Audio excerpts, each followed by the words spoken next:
económico. Me estaba contando mi hijo hace un tiempo atrás, mi hijo mayor, dice que había recibido, él tenía que pagar una deuda, y era una deuda realmente importante. Él dice que no llegaba con el dinero y se puso a clamar a Dios. Y dice, no sabes, papá, dice, es mi hijo, no sé qué, mentir no creo que le mienta, ¿no? Y me dice, papá, la plata se me empezó a multiplicar. Contaba y se me multiplicaba.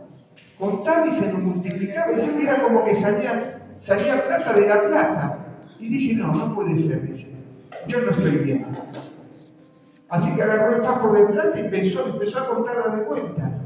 Y dice que cuando la contó era la cantidad exacta de la deuda que él tenía que pagar. Es una cosa de loco, pero así es nuestro Dios. Y tenemos un Dios que es sobrenatural. ¿Sí o no? Yo por lo menos predico un Dios sobrenatural. Yo no predico un Dios guachi, sino que predico un Dios que es sobrenatural. ¿Cuántos dicen amén? ¿Cuántos están de acuerdo conmigo? Amén. ¿Cuántos esperan milagros extraordinarios de parte del Señor? Esperar milagros porque es el tiempo de los milagros del Señor. Es el tiempo de la manifestación de parte de Dios para la iglesia de Jesucristo. ¿Por qué digo esto? Digo esto porque meditando en la palabra de Dios en estos días, vino a mi corazón una palabra que la verdad que me sorprendió, porque nunca la había leído, ni siquiera me parece que la leí. Conocía la historia, pero me llamó mucho la atención este pasaje bíblico. El tema que hoy quiero hablar es días de angustia. Días de angustia. Y vaya que si son días de angustia, ¿sí o no? Son días de angustia. Donde estamos viendo que el mundo, ciertamente, hermanos, está en crisis, está en gran problema. Estamos viendo lo que fue la guerra, o lo que es todavía la guerra de Israel contra Hamás. Estamos viendo la intervención de otras naciones. Estamos viendo ciertamente que hay una angustia en la gente, lo vemos en la calle.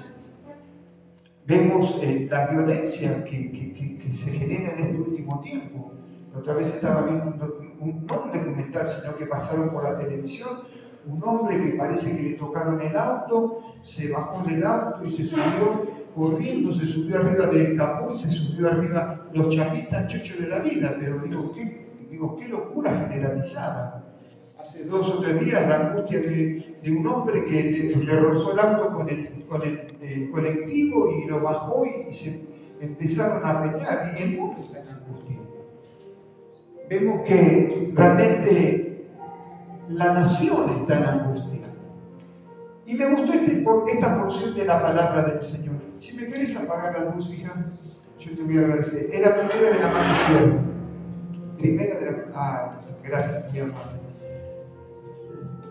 Y le he puesto como título temas, día de angustia. En el libro de Isaías, por favor, usted me va a acompañar en el capítulo 37, verso 3, nos dice lo siguiente. Mire qué interesante. Los cuales le dijeron, así ha dicho Ezequías, días de angustia. Era lo que estaba viviendo Ezequías y el pueblo. Dice, días de angustia, de reprensión, de blasfemia, es este día. Porque los hijos han llegado hasta el punto de nacer. Los hijos ya estaban por dar a luz, ya estaban por dar vida. Y en la que da a luz, dice, no tiene fuerzas. Tremenda palabra, ¿no? Y yo cuando estaba leyendo este texto de la palabra de Dios, no pude más ni nada menos que recordar a una mujer cuando está embarazada y está a punto de dar a luz. Y que tiene que sacar fuerza de donde muchas veces no la tiene.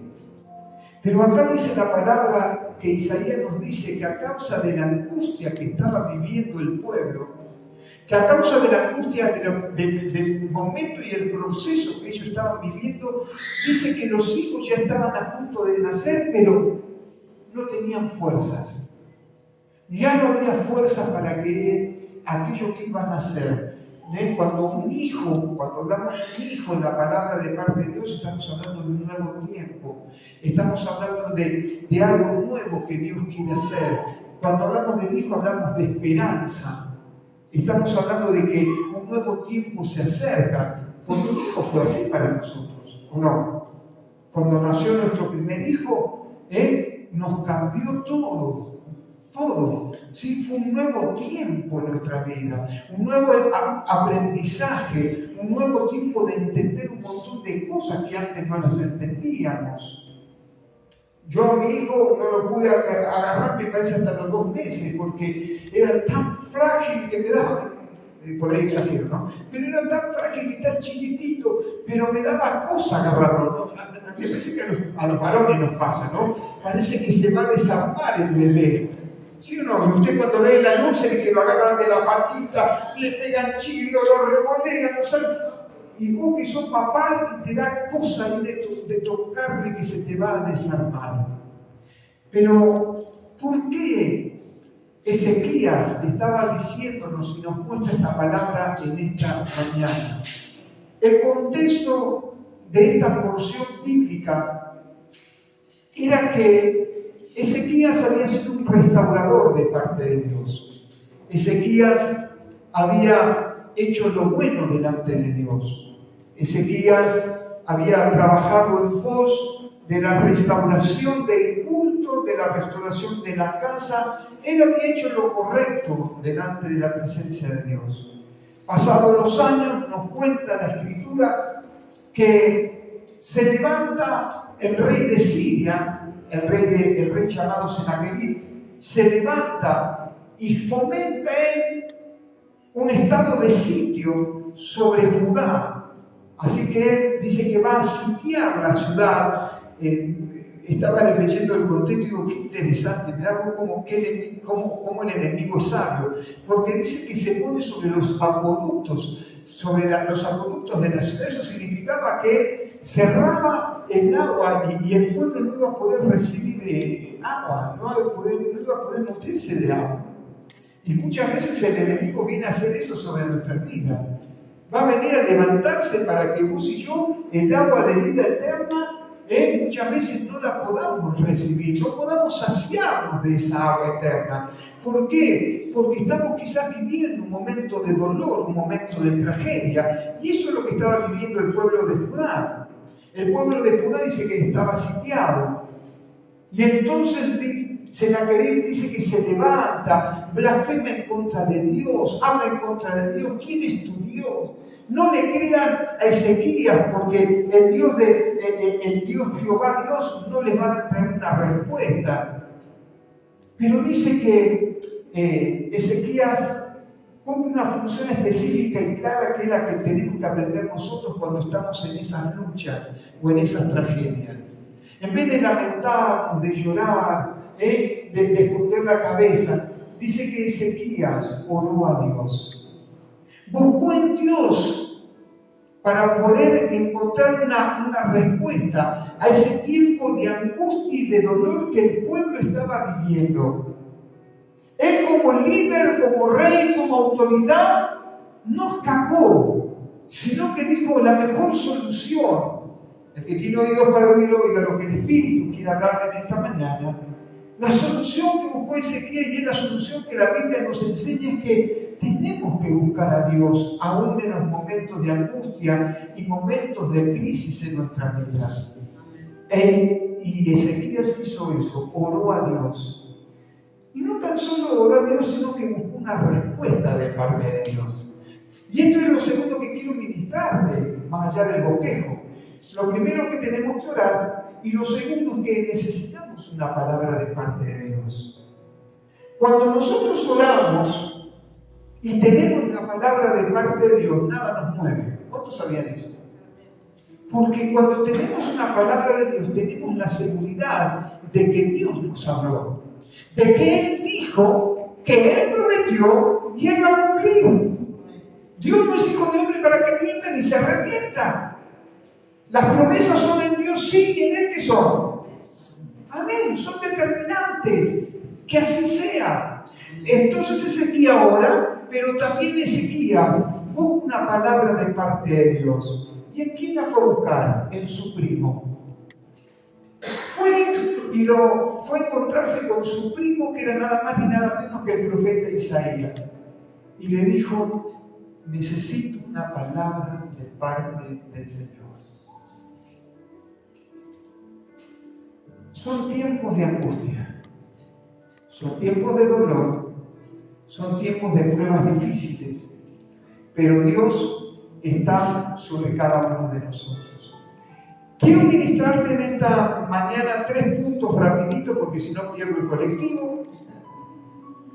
No, mentira, sale a las 5 de la tarde. ¿Cuándo me hacen el aguante hasta las 5 de la tarde? No, mentira. Punto 1. Es entender que Dios responde en el día de la angustia. Lo primero que yo hallo es que Dios responde en el día de la angustia, en el día del dolor, en el día donde no podés más. Pero para poder entender esto, yo tuve que ir a entender qué significa la palabra angustia. Quizás usted la sepa, quizás usted la tiene clara, ¿no? Pero me gustó buscar lo que significa la palabra angustia. La palabra angustia no es solamente dolor. La palabra angustia no es tan solo un problema, una circunstancia. Sino, mire que lo que encontré allí como angustia. Como primer paso, veamos lo que significa angustia y a qué está relacionado. En la Biblia está usada frecuentemente, relacionada, escuchen, la palabra angustia al sufrimiento espiritual, pero también físico y emocional.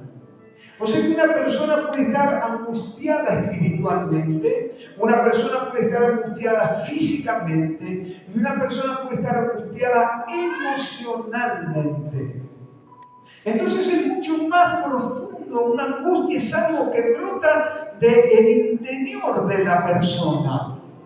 Se instala en la persona.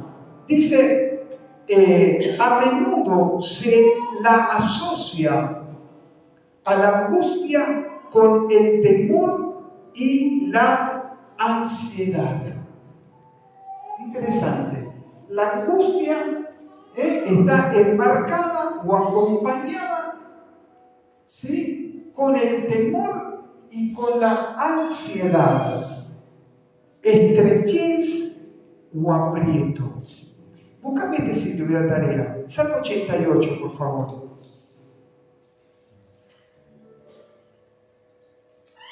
Dice el Salmo 88: Señor, mi alma está llena de angustia. Dice, estoy desesperado. ¡Wow! ¿No? Impresionante. Yo no lo anoté. 88, ¿cuánto es? Si ahí buscaste en el Salmo. Dice, Señor, mi alma está llena de angustia. Estoy desesperado. Era lo que hablaba el salmista. Esta es mi situación. Estoy angustiado, estoy desesperado. ¿Alguien ha vivido esta realidad? ¿Alguien está viviendo esta realidad? De vivir ese momento de estrechez, de desesperación, de no hallar una respuesta. Yo doy fe que he vivido en diferentes etapas de mi vida, he vivido estas situaciones de angustia, donde el temor y la ansiedad se apoderan, y el temor y la ansiedad son primas hermanas de esto nuevo que nació en este último tiempo. ¿Cómo es que se llama? Ay, Señor, tráeme la memoria, Espíritu Santo. Una enfermedad que es mucho más que la depresión. No. Pánico. Está acompañado, estas cosas están acompañadas con el pánico. Yo no sé si alguien ha sufrido pánico, pero el que ha sufrido pánico es como que siente morirse. La persona que sufre, bueno, yo no tengo, he vivido etapas en mi vida donde la angustia ha sido tan fuerte, el pánico ha querido apropiarse, he tenido que batallar, he tenido que luchar, hermano. Recuerdo a las noches pasar, transpirar por completo, sentir la opresión de parece que te vas a morir. Y eso todo producto de ¿qué? De la angustia que muchas veces se instala en nuestro corazón. Pero el punto 1 nos dice que Dios responde en la angustia. Amén. Para esto vayamos al libro de Génesis, por favor, allí en su capítulo número 35, en el verso 3. Y nos está hablando de un hombre que era flor de bandido, este muchacho. Su nombre dice que este muchacho era un simulador, andaba medio con los negocios, medio turbios, pero Dios lo amaba. Estoy hablándoles de Jacob, ¿sí? Porque se había quedado con la primogenitura de su hermano. ¿Se acuerdan que Esaú vendió? Sería bueno el guiso de lenteja, ¿no? Como el de Fabián, a ver qué decirlo, ¿no? Estaba bueno ese guiso de lenteja, pero no hay que vender, y cuidado, no vendas tu primogenitura. No vendas lo que Dios te entregó, no se lo des a nadie, peleado, luchado. Nosotros no somos de aquellos que retroceden, sino que avanzamos hacia la meta y el propósito que Dios tiene. Y Esaú comienza a perseguirlo denodadamente a Jacob. Y viene esta porción de la palabra. Dice Jacob, y levantémonos y subamos a Betel y haré allí un altar al Dios que me respondió. ¿Cuándo? En el día de mi angustia, y ha quitado conmigo en el camino, y ha estado conmigo, y ha estado conmigo en el camino que he andado. Pero yo quiero ministrar, me respondió en el día de mi angustia. Pero yo estaba viendo, y esto se lo entrego gratis, porque hay un proceso interesante que vamos a encontrar en esta palabra. Primero, lo que hay yo que dice que Jacob dice, levantémonos. En pocas palabras, es tiempo de cambiar nuestra actitud ante la tragedia. Hay algunos que se enamoran de los dolores y de las tragedias. Viven en problemas y en tragedias. Viven desesperados. Viven, yo como siempre digo, para cada solución tienen un problema. ¿Sí o no? Hay gente que es así en la vida. Bueno, sea una solución, no, pero esto, ¿sí o no? Nos pasa. A veces, aún hermanos dentro de la iglesia, allá porque le entregamos una respuesta, no, pero yo. Sí, nos pasa. Pero lo primero que está viendo, lo primero que vemos, es que Jacob le dice a su pueblo, muchachos, es tiempo de levantarse. Y esto implica una acción. Esto implica que no tan solo Dios tiene la voluntad de levantar a su pueblo, sino que su pueblo tiene que tener la voluntad de levantarse. ¿Cuántos me van entendiendo? Dios, en este tiempo de dolor, de angustia, de problemas, Dios quiere levantarte, quiere sacarte de ese plano, quiere sacarte de esa situación. Pero Dios no lo va a poder hacer si vos no te accionás, si vos no ponés de tu parte para poder levantarte. Yo me acuerdo que tenía un perrito que se llamaba Ulises. Y era grandote Ulises. Y Ulises por ahí se me ofendía y se me enojaba, ¿no? Y cuando lo queríamos bajar se le tiraba el gordo ahí y no había forma de cómo levantarlo. ¿Te acordás, mami? No había, y no lo podíamos hacer babucha porque era pesado. ¿Cuánto pesaba Ulises? Como 40 kilos, 35, 40 kilos pesaba. No lo podíamos llevar a andar. Y el tipo se aplastaba y dice, vamos, Uli, vamos. Miraba con su ojito, pero ahí se quedaba. Y a veces nos pasa a nosotros, que Dios nos está diciendo, muchachos, es el tiempo de levantar, es el tiempo de accionar. Y nosotros estamos esperando que un ángel del cielo venga, ¿sí? Nos tome de la mano y nos levante.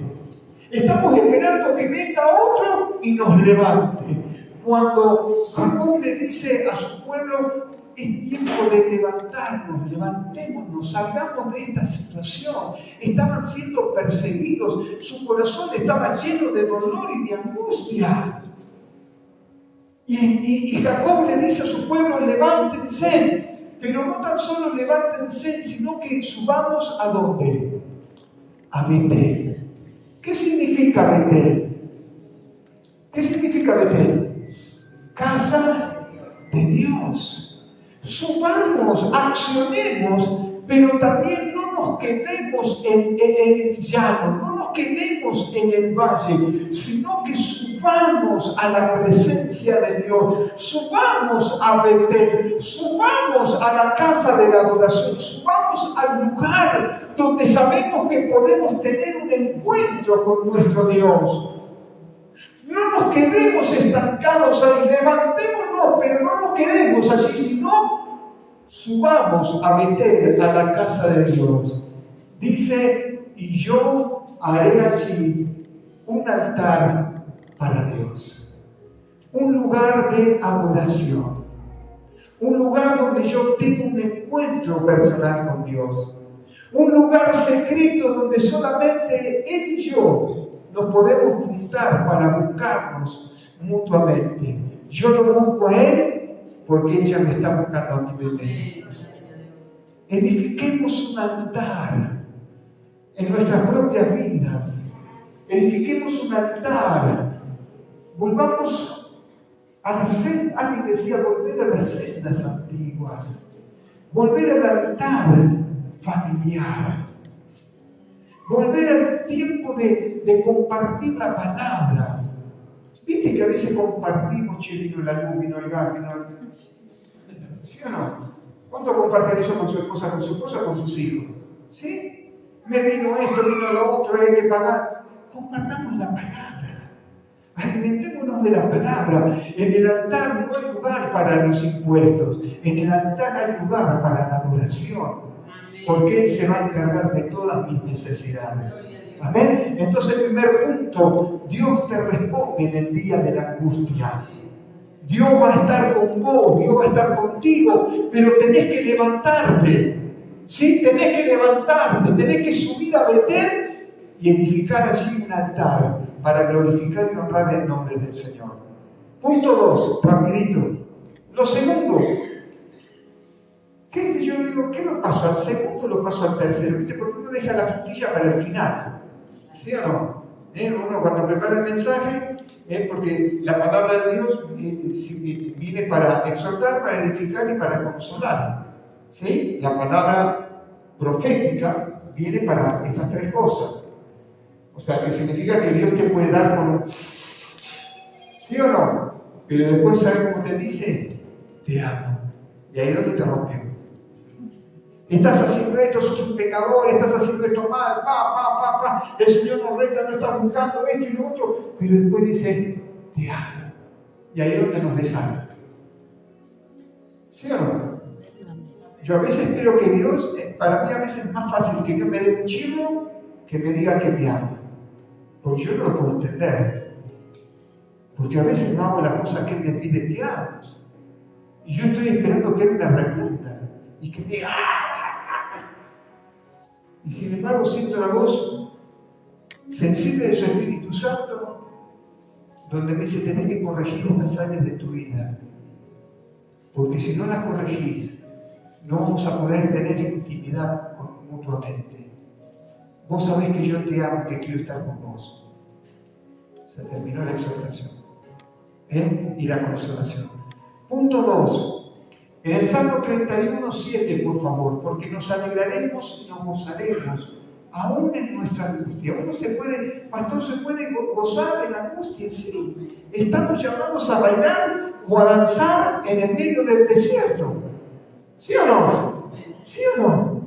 Deja ir a mi pueblo, dice Moisés que le dijo, dejen ir a mi pueblo para que en mi pueblo en el desierto me glorifiquen y honren mi nombre. Y son cosas que a veces olvidamos porque en la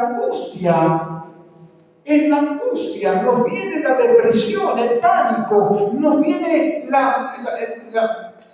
el desánimo, no me quiero congregar más, no tengo ganas, no tengo fuerza. Sin embargo, la palabra de Dios nos invita y nos dice que nos vamos a alegrar y nos vamos a gozar aún en el medio de la angustia, porque en el medio de la angustia es un proceso que Dios te va a sacar, te va a levantar, y cuando lo mires hacia atrás vas a decir: alabado sea el Señor, glorificado sea su nombre.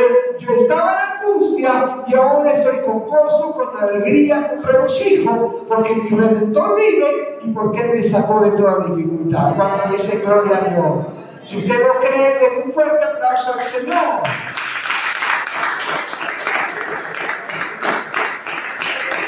Miren lo que dice la palabra. Salmo 31:7 nos dice: me gozaré y alegraré en tu misericordia. ¿Por qué?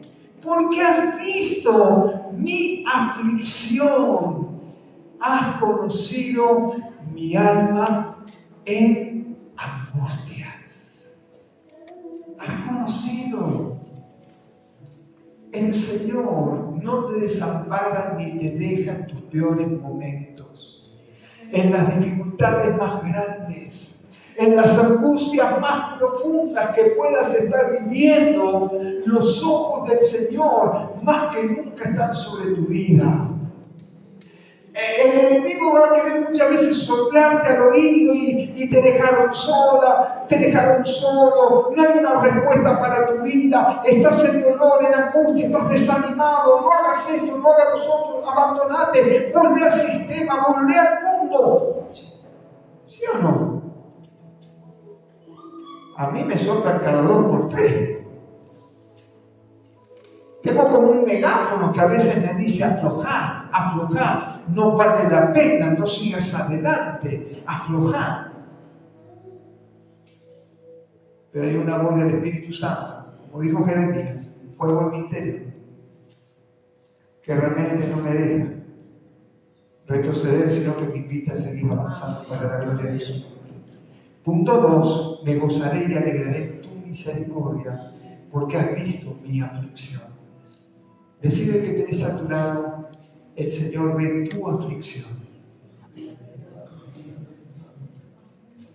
¿Tendrá tiempo Dios para ver mi aflicción?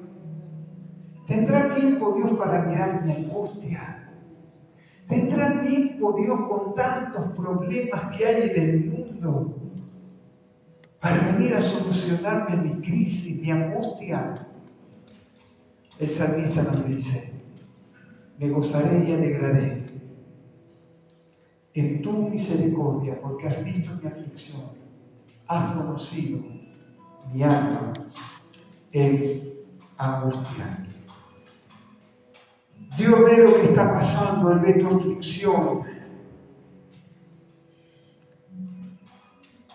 Allí en 33, 9, en el versículo 35 lo habíamos visto, ¿no? En 35:9, mirá lo que nos dice. ¿Cómo pues podrás resistir a un capitán, al menor de los siervos de mi Señor, aunque esté confiado en Egipto, con sus carros y su gente de a caballo? ¿Acaso vine yo ahora a esta tierra para destruirla sin el Señor? Dice: Jehová me dijo: sube a esta tierra y destrúyela. Entonces dijeron Eliaquim, Sebna y los de Ramsés: te rogamos que hables a tus siervos en arameo, porque nosotros lo entendemos, y no hables con nosotros en lengua de Judá, porque lo oye el pueblo que está sobre el muro. Y dijo Ramsés: ¿acaso me envió mi Señor aquí a que dijese estas palabras a ti y a tu Señor, y no a los hombres que están sobre el muro, expuestos a comer su estiércol y a beber su orina con vosotros? Escuchen. Esta es la situación. Esto es lo que estamos viviendo. Esto era el dolor. Esto era lo que dice allí, la angustia y la aflicción de este pueblo. Sin embargo, el salmista nos dice que, y después vamos a ver pasajes más adelante, que Dios escuchó la oración de Ezequías. Dios oyó la oración de Isaías y Dios le dio respuesta al pueblo de Judá y lo liberó para la gloria de su nombre. Lo tercero, en los tiempos de angustia, nos enseña a confiar en Dios. Yo a veces no entiendo los procesos de Dios, no entiendo los tiempos, pero sí entiendo que un tiempo de angustia nos debe llevar a confiar en Dios.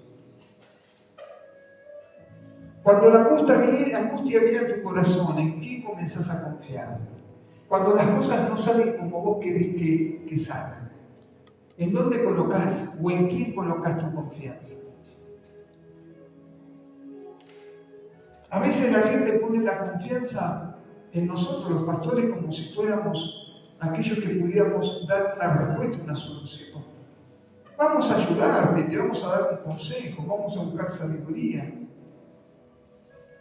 A veces la gente, cuando está pasando por problemas económicos y angustia económica, como dijimos hace un rato cuando levantamos la ofrenda, lo primero que hace es ir a sacar un crédito para tapar un agujero chico que después se transforma en un agujero más grande. ¿Sí o no? A veces cuando la angustia emocional viene sobre nuestras vidas, tratamos de buscar en el consejo de uno, en el consejo de otro. Aún hasta a veces buscamos consejos de que ni siquiera es un hijo del Señor. Es una amiga que es como una hermana. ¿Conoce al Señor? No, pero es como una hermana. Y si no conoce al Señor, ¿qué consejo te va a dar? Consejo humanístico. Pero lo que necesitamos en el tiempo de la angustia es un consejo de parte de Dios. Es una palabra de parte de Dios. Yo me acuerdo en un momento de angustia de mi vida, salí desesperado a buscar una palabra de parte de Dios. Yo me acuerdo, estaba tan angustiado en mi corazón, estaba tan mal mi corazón, que yo salí buscando una palabra de parte de Dios. Y digo, Señor, me tenés que hablar, necesito una palabra. Y el Señor era como que no me dejaba acercarme a otros, sino que yo tenía el pastor, tenía nuestro mentor, había un montón de personas, pero eran esos momentos de dolor y de angustia donde solamente nosotros dos estábamos. Y yo me acuerdo en esa época, en esa temporada, nosotros trabajamos íbamos a un anexo allí en la calle Chile 2026, nosotros estamos ahí en Reforma Universitaria en Ortiz de Zárate, y los días comúnmente íbamos a ese lugar. Y yo digo, Señor, yo voy a ir. No frecuentábamos mucho, pero cada dos por vez íbamos. Y yo le decía, Señor, yo vengo a buscar palabras. Y el que levantaba la ofrenda, si tiraba un verso bíblico, yo estaba atento para ver si Dios me quería hablar. Si alguien oraba por la oración general, yo estaba esperando extraer de ahí una palabra para mi vida. Anhelaba, deseaba una palabra de parte del Señor. Hasta que pude hallar en Él una respuesta para mi vida. ¿Dónde está tu confianza? ¿En quién confías en tu tiempo de angustia? ¿A quién vas? Porque el tiempo de angustia te tiene que servir a vos y me tiene que servir a mí para más que nunca aprender a confiar en Dios, muchachos. No pongas tu esperanza en carros ni en caballos. No pongas tu esperanza en que todas las cosas van a cambiar y van a ser mejor. Perdonadme, pero hoy te vengo a pinchar el globo.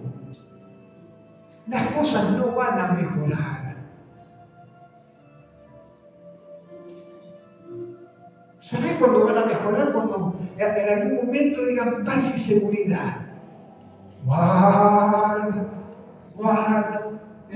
Cuando te digan paz y seguridad, abre bien los ojos. Pero mientras tanto, seguimos con Mateo 24. Guerra, rumor de guerra, pestilencia, enfermedades. La maldad va a aumentar, la fe de muchos va a menguar. Es lo que dice la palabra. No vamos a zafar de esto. Por más que venga un apostoloide y que te diga, no, porque yo he recibido ese. No, hermano. Te digo, mira, te confieso algo. Este jueves tuvimos una reunión de escatología con los pastores. Y todos estamos esperando que nos enseñara sobre escatología bíblica. ¿Saben lo que hizo este hombre, este hermano, este pastor? Agarró la Biblia, empezó con Romanos 9, se fue a Apocalipsis, cerró la Biblia. No necesitó ni siquiera, hermanos, hablarnos o ministrarnos sobre escatología. Él nos decía que está todo en la palabra de Dios. Y lo que está escrito en la palabra es lo que se va a cumplir. No lo que vengan revelaciones de un lado, vengan revelaciones de otro. Se va a cumplir lo que está escrito.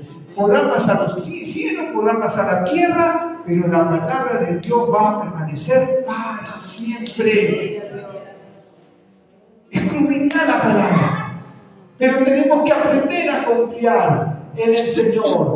Salmo 34:6. Este pobre clamó y le oyó Jehová. ¿Y qué cosa? Y lo libró de todas las angustias. ¿Quién lo libró de todas las angustias?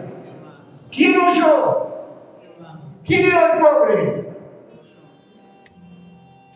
Yo era el pobre, yo clamé, yo rogué, yo pedí.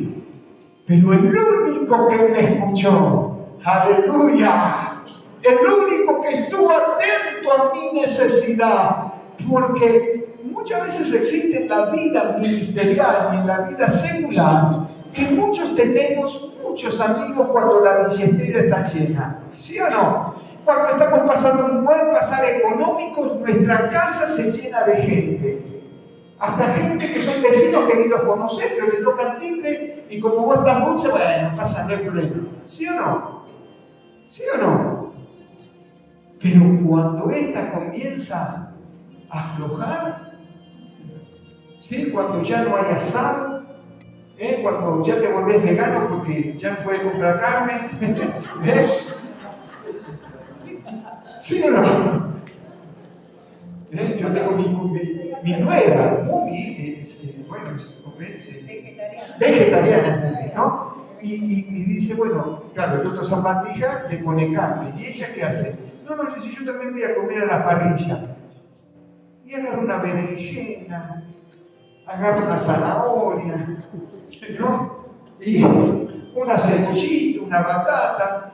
Y ahí ella se armó su parrillada. ¿Sí o no? Gustoso gusto.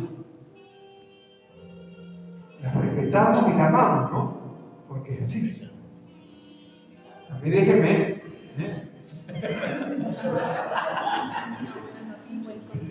Dijo que el pasto es para las vacas. No grabé eso, por favor, porque me van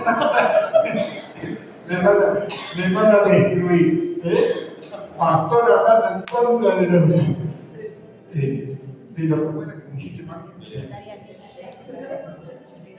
de los veganos y de los otros, ¿no?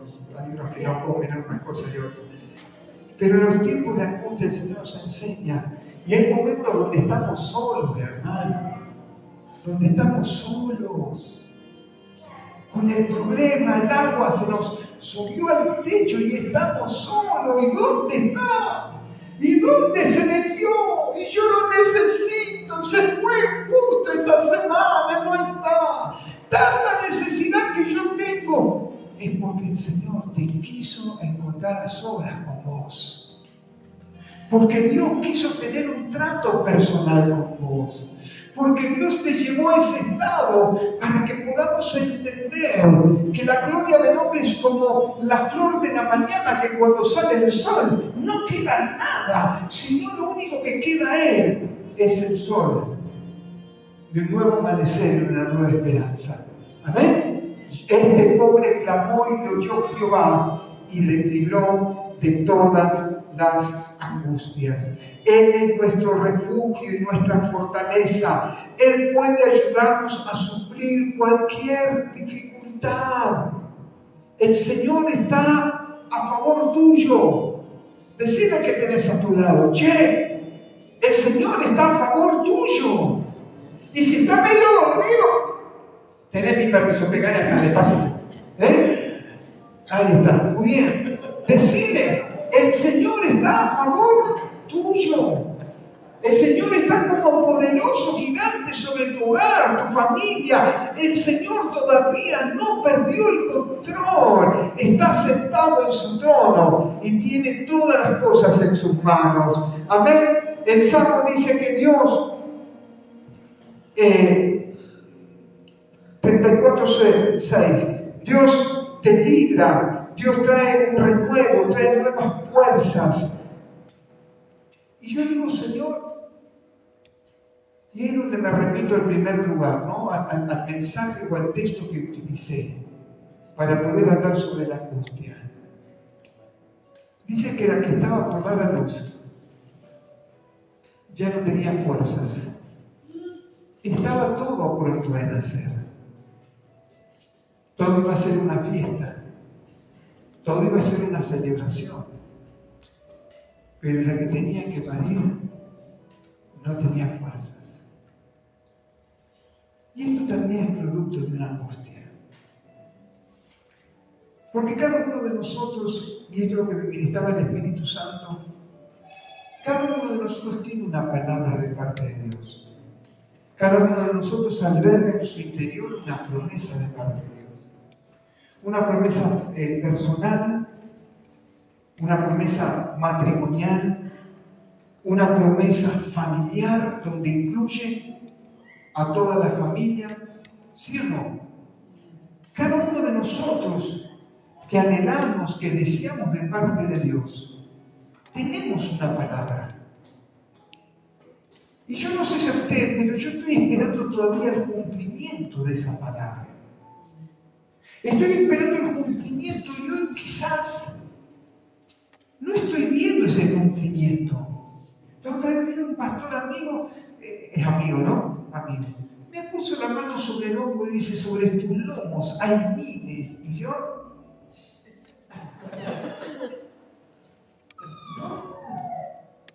y una persona confiable, es un siervo de Dios. Y él me puso la mano y me dice: sobre tus lomos hay miles. Digo: Señor, pero esa no es mi realidad. Vos me estás hablando de que hay miles acá atrás y mi realidad es totalmente otra. Tenemos palabra desde hace muchos años. Los que están con nosotros hace años saben que tenemos palabra de parte de Dios sobre esta ciudad. Pero mi realidad hoy que estoy como esta mujer que está a punto de nacer, pero a veces parece que no tenemos fuerza. Parece que aquello que Dios un día habló, que Dios un día nos ministró, parece que me encuentro a veces como esa mujer. Mi esposa lo sabe. A veces le digo: Señor, no tengo fuerzas. Y Dios te dice: estás a punto de dar a luz. Pero estoy como esa mujer. Mate, volver al principio, al método. Los cuales dijeron: así ha dicho Ezequías, día de angustia, de represión, de blasfemias este día. Porque los hijos han llegado al punto de nacer. Pero la que damos ya no tiene fuerza. Digo: Señor, vos tenés que hacer algo. Vos tenés que volver a darnos fuerzas. Vos tenés que venir a llevarte esa angustia, ese dolor, ese quebranto, te lo tenés que llevar. Y tenés que comenzar, Señor, a traer un renovar sobre nuestras vidas, un renovar de nuevas fuerzas. Y es ahí donde el Señor habló a mi corazón, y con esto voy culminando. Libro de Primera de Reyes, capítulo 18, verso 42. Primera de Reyes, capítulo 18, tan solo un verso número 42.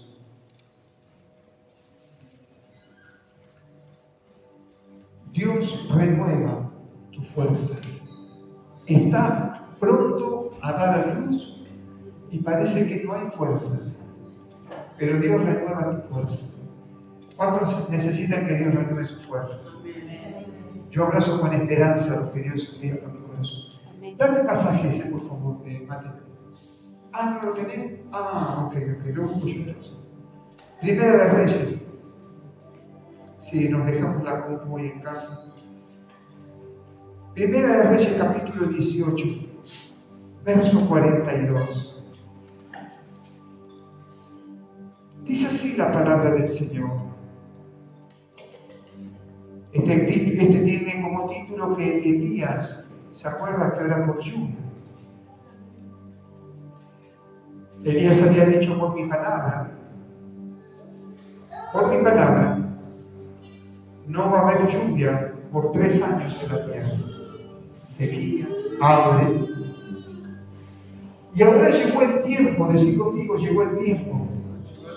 Llegó el tiempo.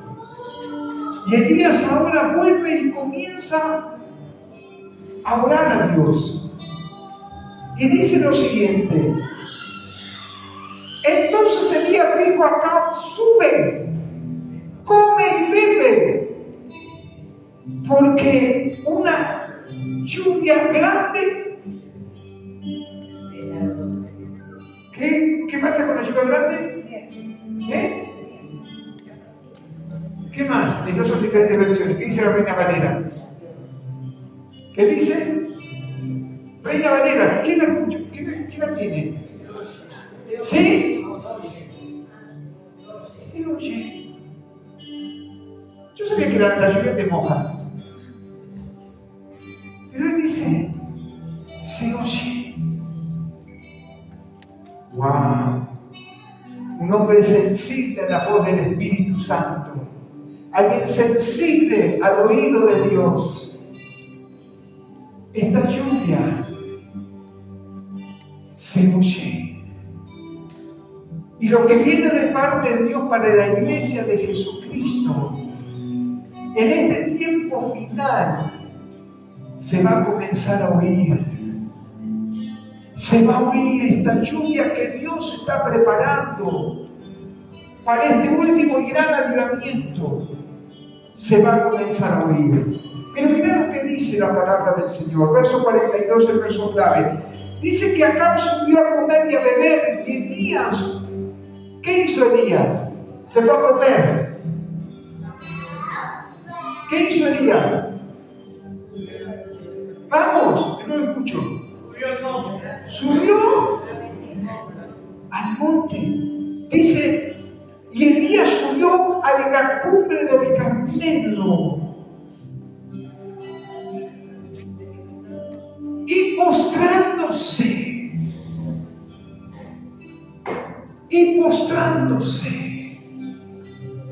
Yo le voy a enseñar la postración de Elías para clamar a Dios. La postración que hizo el profeta Elías, y si después me puede interesar, si no, llamen a un camión. Fue esta posición. Se miró hacia adelante y comenzó a clamar a Dios por las tierras. Lo que estaba haciendo Elías, estaba profetizando. Porque la posición en la que se puso Elías era la posición en la que la mujer del oriente se ponía para dar a luz. Elías estaba dando a luz un milagro extraordinario, un imposible. En su interior estaba gestando un nuevo tiempo. Y pronto eso iba a salir a luz con una lluvia torrencial. que iba a caer nuevamente sobre el pueblo de Israel.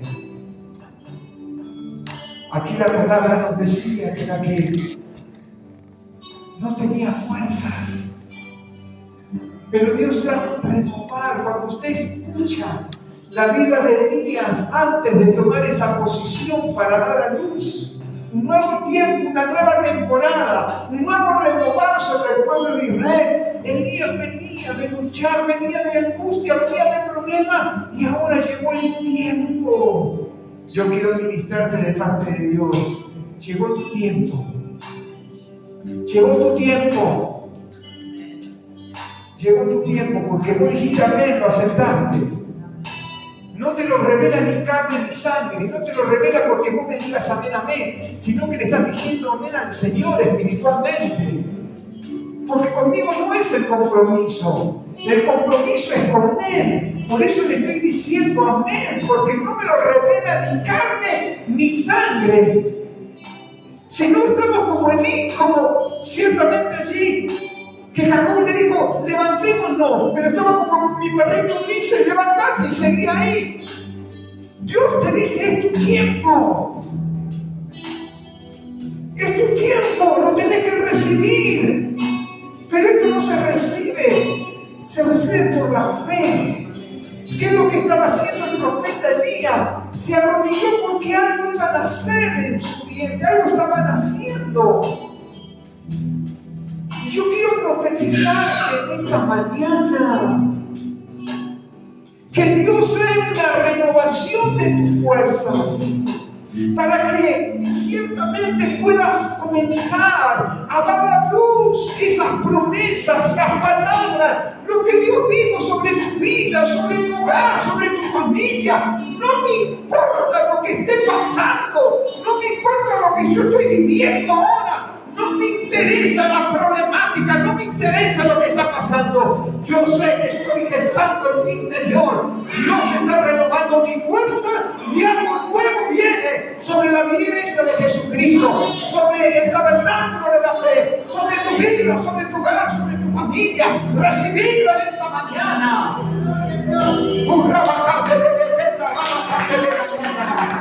Recibirlo en esta mañana. Habla como profeta. Ministra como profeta en esta mañana.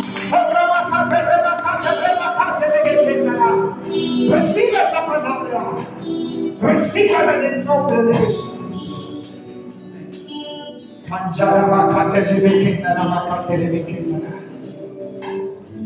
Quizás en esta mañana tengas que tomar la posición del profeta Elías. Quizás en esta mañana tengas que decirle, Señor, estoy a punto de dar a luz, pero no tengo fuerzas. Señor, yo necesito tu fuerza. Porque hoy el Señor trae un renovar sobre tu vida, sobre tu hogar y sobre tu familia. Si quieres esto de parte de Jesús, ponete de pie.